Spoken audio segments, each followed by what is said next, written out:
No le importa si eres rico o pobre, famoso o anónimo, joven o anciano. Sus garras se han colocado sobre reyes y mendigos, sobre genios y analfabetos, sobre héroes y villanos por igual. La muerte no hace distinción de nadie. Nadie, absolutamente nadie, puede escapar de su sombría presencia. Desde las manos ásperas de un obrero o las delicadas manos de una reina, la sombra de la muerte siempre acecha. Todos en algún momento de nuestra vida hemos estado ante la tumba de un ser amado o de un amigo o conocido. Nadie de nosotros ha escapado de esa realidad, pero son tantas las creencias e ideas que vuelan por nuestra mente respecto a la muerte que hace que tengamos más preguntas que respuestas. ¿Hay algo más allá de la muerte? ¿Será cierto que cuando alguien muere sale algo que se llama el alma? ¿Será verdad que podemos comunicarnos con los muertos? Aunque sabemos que la muerte es parte de este mundo, cada uno de nosotros le huimos. ¿Y por qué razón? Porque en lo más profundo de nuestro ser sentimos que no fuimos creados para el final, sino para vivir.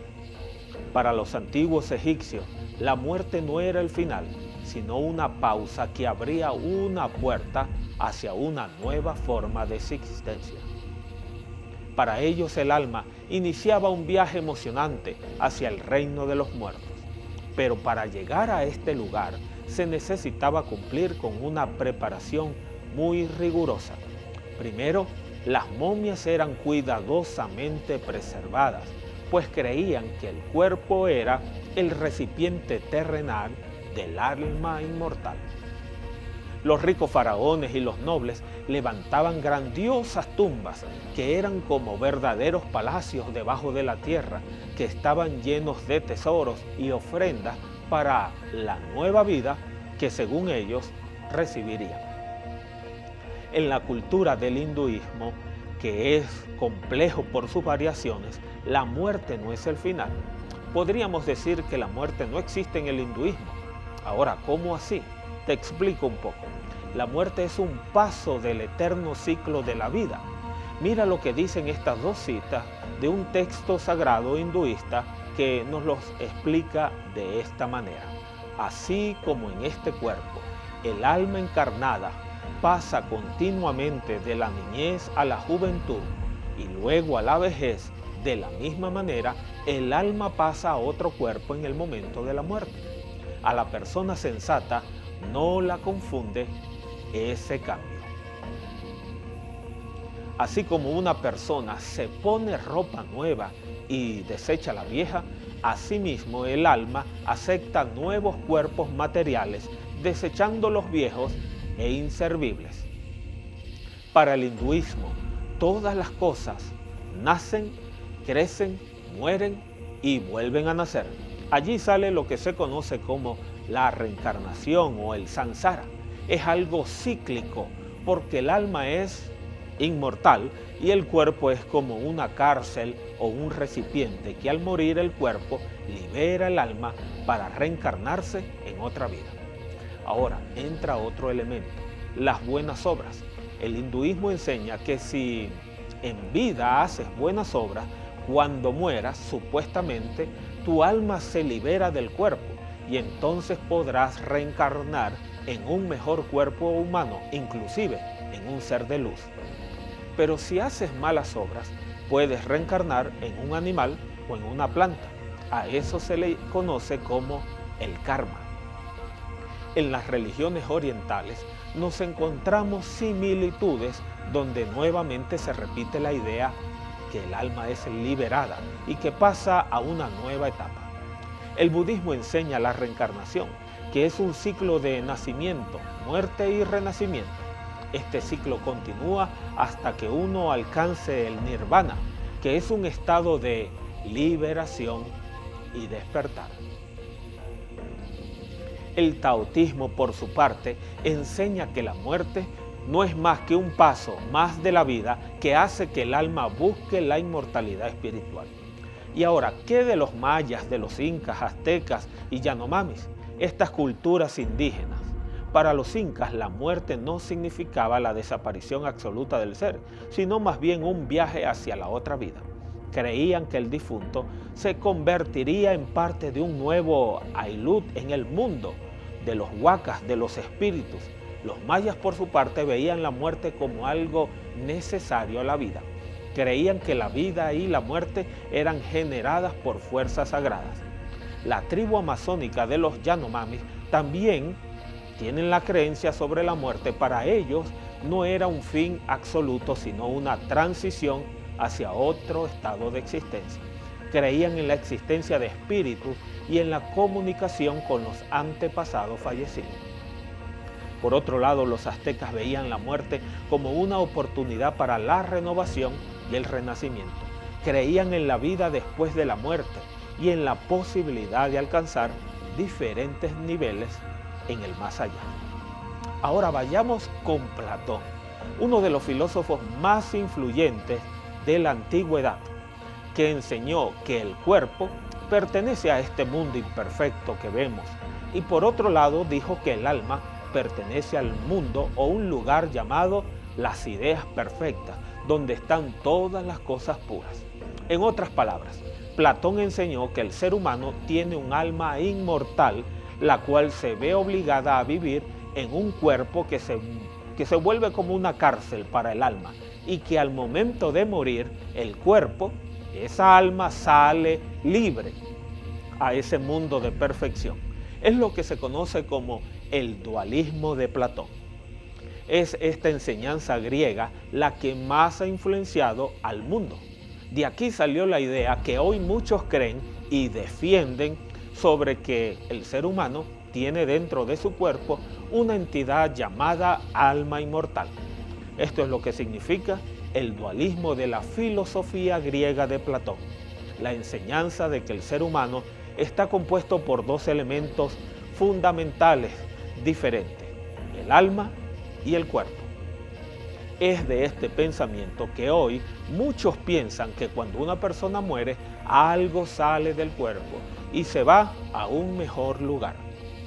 Tener esa idea y ese concepto nos va a llevar a otras cosas, como por ejemplo, que si es correcto y posible comunicarnos con los muertos, porque en realidad, según esta enseñanza, el muerto no ha muerto realmente.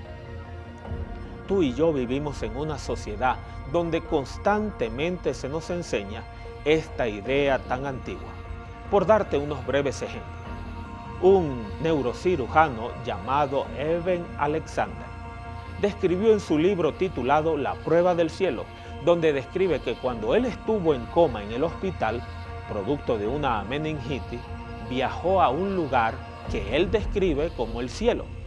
Él relata haber visto y sentido cosas inexplicables, que en ese lugar lleno de nubes y seres luminosos fue guiado por una presencia femenina hacia un mensaje de amor incondicional.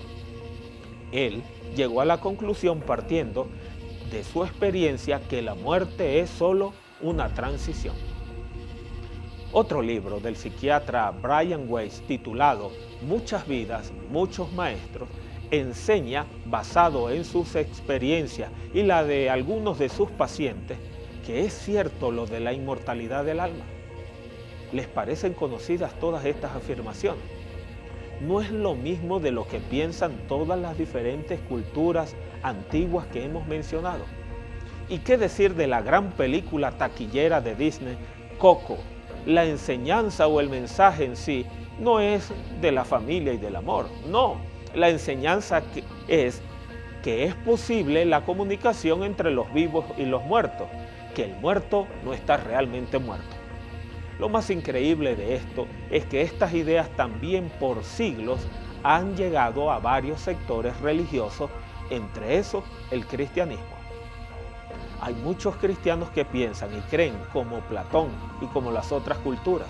Muchos cristianos creen y enseñan que el ser humano, cuando muere, libera el alma, que es un alma inmortal, la cual se va a un mejor o peor lugar. Por darte ejemplo, la película El cielo es real que cuenta la historia de un niño pequeño que tiene una experiencia cercana con la muerte durante una operación quirúrgica.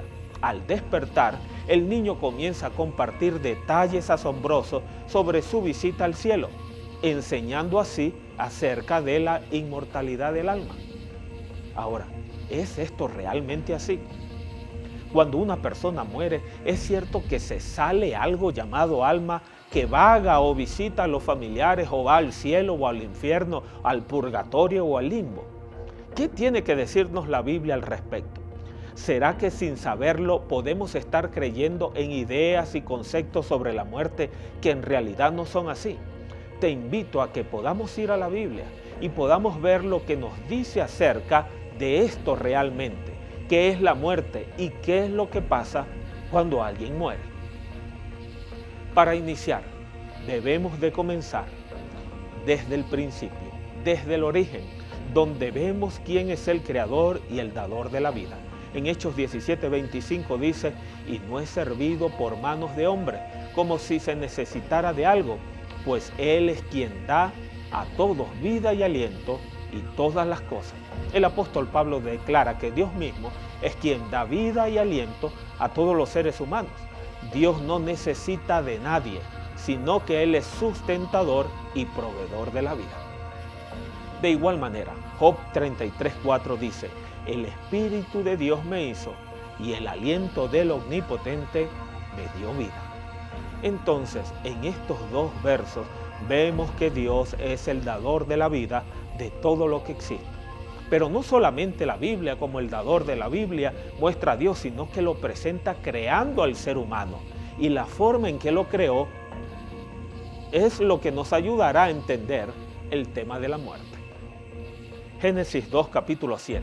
Entonces Jehová Dios formó al hombre del polvo de la tierra y sopló en su nariz aliento de vida, y fue el hombre un alma viviente.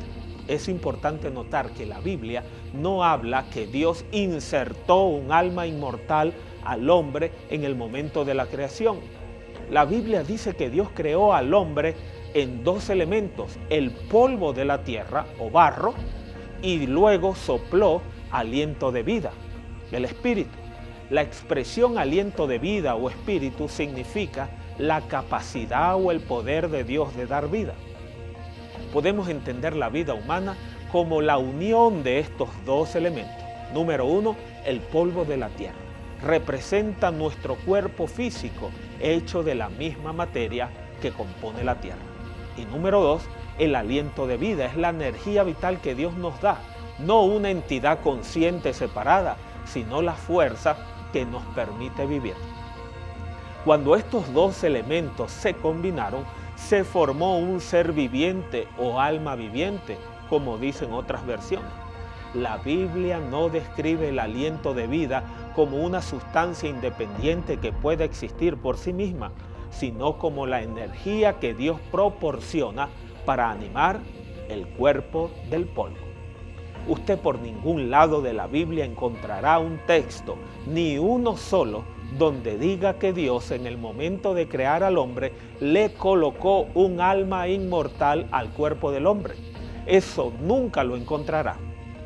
La frase un alma viviente, un ser viviente o una persona viviente significa que la suma del polvo de la tierra más el aliento de vida que Dios sopló en el hombre dio como resultado un ser viviente, un alma viviente al ser humano en su totalidad. Por ejemplo, te voy a mostrar 3 versiones del mismo texto de Génesis 2:7 y veremos alma viviente, que es igual a ser viviente. Veamos lo que dice la versión Reina Valera antigua. Formó pues Jehová Dios al hombre del polvo de la tierra y alentó en su nariz soplo de vida, y fue el hombre un alma viviente. Ahora, lo que dice la Reina Valera 1960. Entonces Jehová Dios formó al hombre del polvo de la tierra y sopló en su nariz aliento de vida, y fue el hombre un ser viviente. Por último, veamos la versión nueva, versión internacional. Y dice, y Dios el Señor formó al ser humano del polvo del suelo. Entonces sopló en su nariz aliento de vida, y el hombre se convirtió en un ser viviente. Entonces la Biblia cuando habla de alma viviente es lo mismo que ser viviente. No significa una entidad que es transparente y anda presa en tu cuerpo y vuela por allí cuando mueras. No, eso no es así.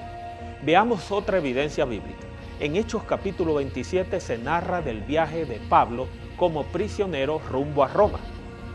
Específicamente, allí se describe el naufragio que sufrieron cerca de Malta y allí en el verso 37 se menciona cuántas personas iban en la embarcación. La versión Reina Valera antigua lo coloca de esta manera, Hechos 2:37, y era el total de los que estábamos en la nave 276 almas. Pero en otras versiones usted lo conseguirá como personas. ¿O cree usted que iban en la embarcación fantasmas o cosas transparentes de seres humanos? No, claro que no. Quiero darles estos dos pasajes más. Ezequiel 18:4. He aquí que todas las almas son mías, como el alma del Padre, así el alma del Hijo es mía, el alma que pecare, esa morirá.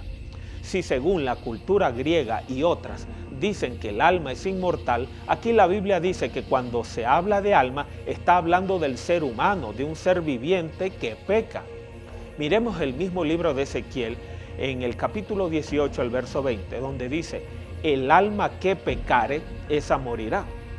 Reforzando la idea que alma es sinónimo de persona y no una entidad espiritual separada. El ser humano cuando fue creado no se le implantó nada inmortal. El único inmortal es Dios. Primera de Timoteo dice, el único que tiene inmortalidad, que habita en la luz inaccesible, a quien ninguno de los hombres ha visto ni puede ver, al cual sea la honra y el imperio, sempiterno. Amén. Para poder tener vida eterna, necesitamos del que es vida eterna. En la Biblia encontramos más de 1500 menciones de la palabra alma y espíritu, pero en ninguna parte se describe un alma inmortal o un espíritu inmortal.